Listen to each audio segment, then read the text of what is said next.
भाजपचे प्रदेशाध्यक्ष चंद्रशेखर बावनकुळे हे शहरातील सांगवीच्या PWD मैदानावर भारतीय जनता पक्षाचे शहराध्यक्ष शंकर जगताप यांनी आयोजित केलेल्या पंडित प्रमोद मिश्रा यांच्या अष्टविनायक शिव महापुराण कथेच्या सांगता समारोपाला उपस्थित होते। माध्यमांसमोर बोलताना त्यांनी राजकीय बोलणं टाळलं असलं तरी सर्व पक्षांनी व सर्व नेत्यांनी एकत्र येऊन महाराष्ट्राला चांगले दिवस कसे आणता येतील याचा विचार करायला हवा असं विधान केलं आहे।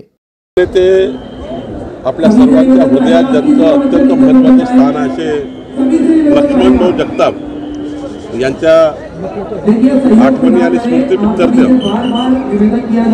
माननीय शंकरशेठ जगतापजी आमचे आमदार अश्विनीताई यांनी आज मागच्या 7 दिवसापासून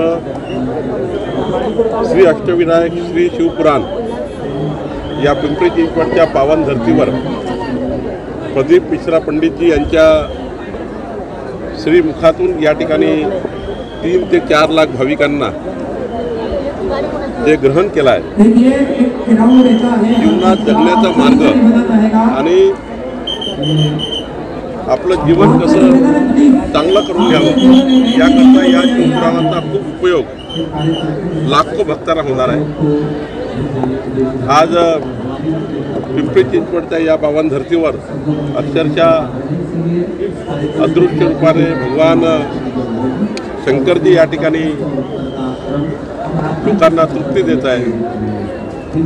सर्वांचं जीवन मंगलमय होईल, सर्वांना उदंड आयुष्य लाभेल अशीच प्रार्थना मी भगवान शंकराला करतो।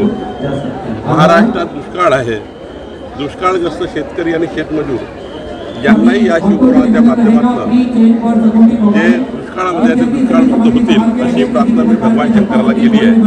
मला वाटतं हे शंकरभाऊ शेठ आणि अश्विनीताईंनी केलेलं कार्य हे धर्मकार्य, हे संस्कार कार्य, हे सांस्कृतिक आणि धार्मिक कार्य आम्हा सर्वांना बळ देईल आणि स्मृती देईल, समृद्धी देईल असं वाटतं। आपल्याला हात जोडून विनंती करू सर्वांना, भगवान शंकर अष्टविनायकाचं शिवपुराण या ठिकाणी झालं आहे आणि या महाराष्ट्राला 13 कोटी जनतेला सर्वांना या महापुराणातनं त्या ठिकाणी प्रचंड ऊर्जा मिळेल। या शिवपुराणातनं सर्वांना याचा लाभ होईल आणि ज्यांच्या जीवनात दुःख आहे त्यांचे दुःख निघून जाईल एवढीच प्रार्थना आजच्या दिवशी आपण करूया। राजकीय गोष्टी करायला खूप दिवस आहेत, पण आज आपण सर्वांची या गरज आहे। सर्व पक्ष, सर्व नेत्यांनी मिळून या महाराष्ट्राला चांगले दिवस कसे येतील याचा विचार आपण करूया।